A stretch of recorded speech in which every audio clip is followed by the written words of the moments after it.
हम लोग जीवन में आनंदित होने की कला को सीख रहे हैं। दुखी रहने के लिए किस चीज की आवश्यकता है? किसी चीज की नहीं। हम केवल दुखमय विचार अपने अंदर उत्पन्न करें तो दुखी हो जाएंगे। इसी प्रकार से सुख प्राप्ति के लिए कौन से वस्तु की अपेक्षा है?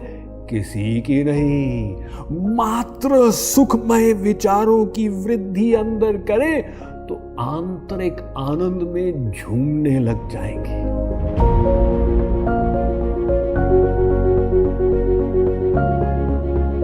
मेरा एक सत्संगी आया मेरे पास, स्वामी जी मैं बहुत दुखी और परेशान हूं।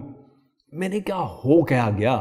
अरे स्वामी जी क्या बताएं, मेरे सास ससुर घर आ गए हैं रहने के लिए। पत्नी से तो बहुत प्रेम है, सास ससुर से बिल्कुल नहीं। बताओ क्या करूं? तो मैंने कहा तुम्हारे पास घर में कुत्ते हैं क्या? अरे नहीं स्वामी जी। ने कहा फिर तुम कैसे सुखी हो सकते हो? जाओ कुछ कुत्ते ले आओ। अब वो आज्ञाकारी था, मार्केट गया और कुत्ते पिल्ले खरीद के ले आया। लेकिन 3 दिन के बाद भागा भागा आया मेरे पास। स्वामी जी मेरी परेशानी तो और बढ़ गई, वो कुत्तों ने तो नाक में दम कर दिया। अब क्या करूं? मैंने कहा तुम्हारे पास घर में बिल्लियां हैं क्या? अरे नहीं स्वामी जी, बिना बिल्लियों के तुम कैसे सुखी हो सकते हो? अच्छा। अब वो पेट शॉप में गया, वहां से 3 बिल्लियों को ले आया। लेकिन अब की बार 2 दिन फ्लैट में मेरे पास पहुंचा। स्वामी जी मैं तो पहले से परेशान हूं। मैंने क्या हुआ क्या? अरे वो कुत्ते बिल्लियों का पीछा करते हैं और बिल्लियां सब वहां पे बोतल बल्ब इत्यादि को गिरा देती हैं। मैंने कहा तुम्हारे पास घर में तोते हैं? अरे नहीं स्वामी जी, देखो बिना तोतों के तुम दुखी ही रहोगे, ऐसा है। वो जाके और पक्षियों की दुकान से पिंजरे ले आया तोते मैना के। लेकिन अब तो वो 1 दिन के बाद मेरे पास पहुंचा। मैंने कहा क्या हो गया? अरे स्वामी जी वो तोतों ने तो गाली देना सीख लिया है। वो गाली देते रहते हैं, कुत्तों के जैसे भौंकते हैं और बिल्लियों के जैसे म्याऊं म्याऊं करते हैं। आप स्वामी जी हैं, मैं आपके पास आया सुख के रहस्य के लिए, आपने तो मुझे और दुखी कर दिया। मैंने कहा अच्छा ठीक है भाई, एक काम करो, तोतों को आकाश में छोड़ दो, कुत्तों को बेच दो और बिल्लियों को जाके बाहर छोड़ आओ और फिर आना मेरे पास। ऐसा करके वो पहुंचा। मैंने कहा सुखी हो? स्वामी जी बड़ी शांति। लेकिन सास ससुर तो तुम्हारे घर में ही है। हाँ सो तो है।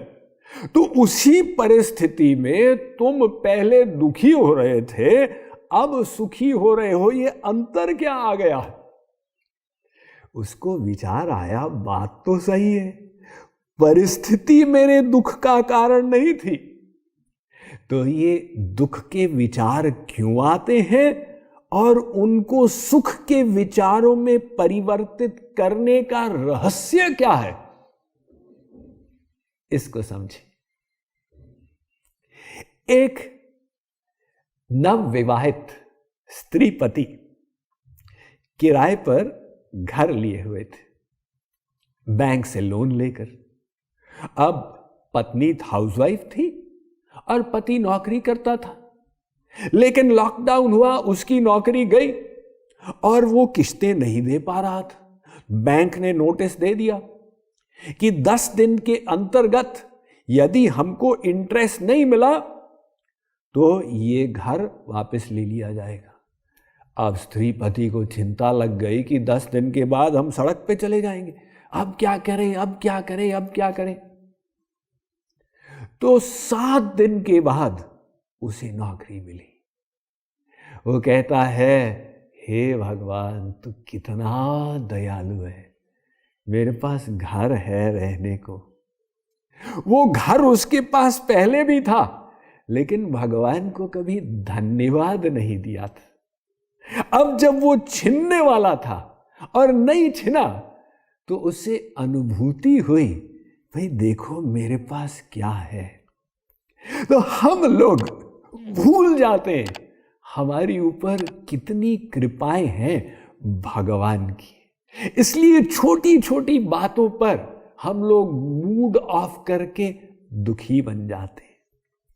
उसके बजाय जब भी ये दुख का भाव उत्पन्न हो रहा हो, अगर हम थोड़ा सा विचारों को स्विच कर दें और गिने अपने मन में भगवान की अगणित कृपाओं को, हमें एक नहीं, दो नहीं, हजारों कारण मिल जाएंगे सुखी होने के। देखिए, अगर किसी के पास आंख है, ये प्रत्येक आंख में 12.5 करोड़ सेंसर हैं जिसके द्वारा हम सूर्योदय सूर्यास्त को देख सकते हैं, पक्षी की उड़ान को देख सकते हैं, इंद्रधनुष के 7 रंगों को देख सकते हैं।